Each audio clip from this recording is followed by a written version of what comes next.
Today, we'll be looking at the dangers posed by an intellectual elite through the eyes of two very different playwrights and philosophers.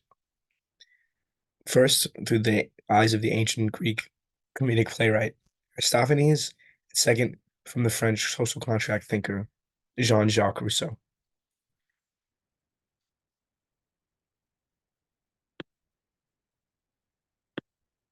First is just a brief overview of what we're looking at. First, look at the outline of the two works that I think present this idea of a warning about an intellectual elite.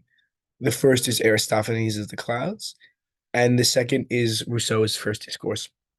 Then we're going to look at some of the shared concerns about the function of philosophy or of an educated elite. And finally, we're going to look at how can, as people who hope to do good projects and good philosophizing, how do we respond to the concerns that have been raised by these two works?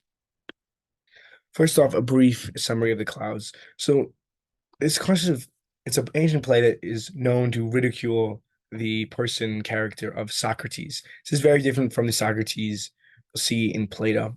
So first, Strepsiades, the father, is in debt because his son, Philippides, is spending too much on horses. And he decides, instead of paying his debt, which he cannot, he's going to Socrates, the great philosopher. He goes to his thinkery to get learned in rhetoric. When he's too stupid to learn rhetoric, he sends his son. And when his son returns from under the tutelage of Socrates, he comes back threatening his father and usurps the right order of the house that is set. First off, Socrates is presented as kind of a scoundrel. He ascends in a basket. He's studying the clouds, and he says that Zeus, the arch god in the Greek pantheon, is not real. It doesn't exist. It's actually the clouds. And Aristophanes is saying the clouds, which are made of air, which is the same air that comes out of Socrates' mouth. In some ways, he worships himself and his own thinking. First off, Aristophanes presents Socrates and the philosophers that are and students that are under his care and tutelage as people that asks banal, meaningless questions. He teaches Strepsiades, the father, with rhetorical games and puzzles. And the same with the son. They have great ideas like trying to burn the dead away off of the wax tablet and use loopholes in law and other rhetoric. The main thing is the art of rhetoric is taught there, that essentially the style and teachings of Socrates is really just sophistry instead of philosophy. It's just all language games and rhetoric.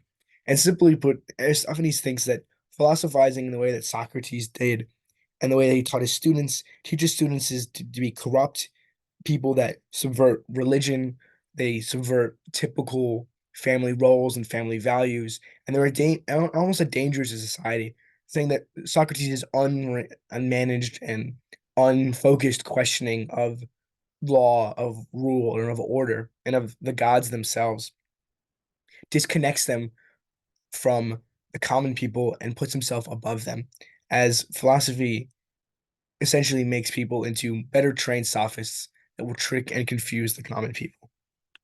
Secondly, we'll look at Rousseau's First Discourse. Rousseau was responding to a prompt from a university asking if the arts and scientists is making society more moral.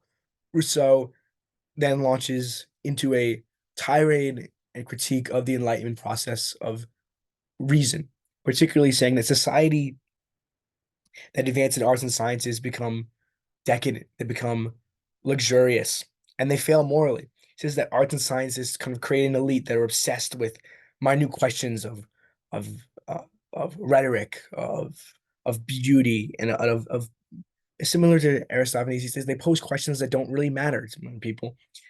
That people are in it for applause. People are in it for fame and glory instead of actually focusing on concerns that matter to most people, to the common people.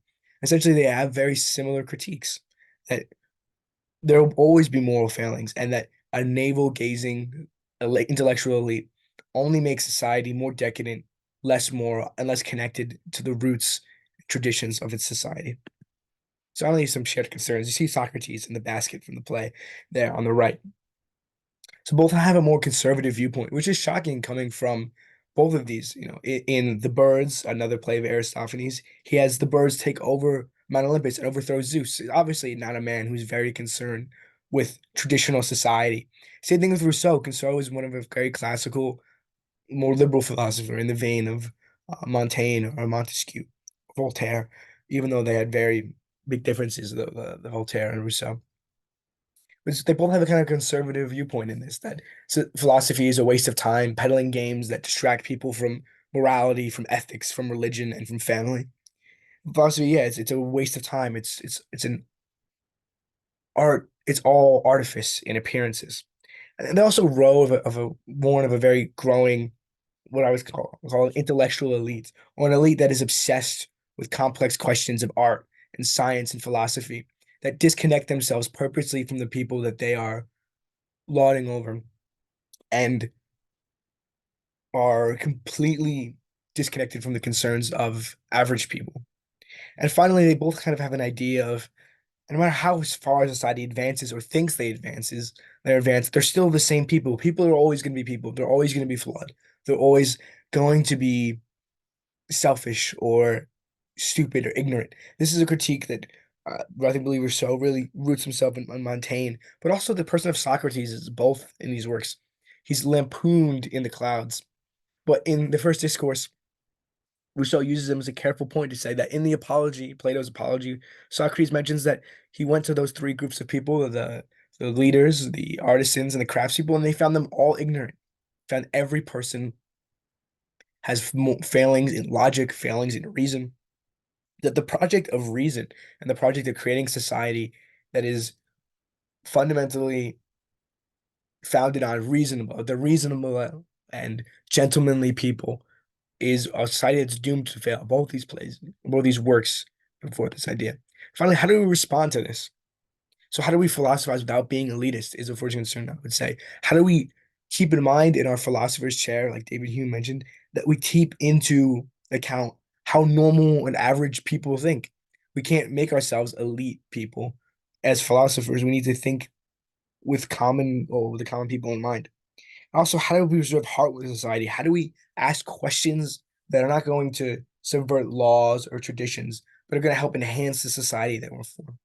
And finally, the both philosophers want to say that there should be a targeted approach to philosophy, that true philosophy and true moral questioning, that true high society should be concerned with the questions of virtue, concerned with the goals of the society should be to live virtuously, and that to philosophize well, one must have clear goals of what they want to do for an end goal, not just meandering around in useless questioning, and have clearly defined terms so that the art of rhetoric, which is both condemned in both works as undermining or confusing people, to be more clear on terms, almost a Confucian rectifying of terms here, that clear terms of philosophy need to be established so that everyone's on the same terms. And when people are lying or being facetious, we can clearly identify them. I believe both these works have a similar narrative to warn people against an elite that is unconcerned, uncaring, and disconnected due to their focus on rhetoric or philosophy.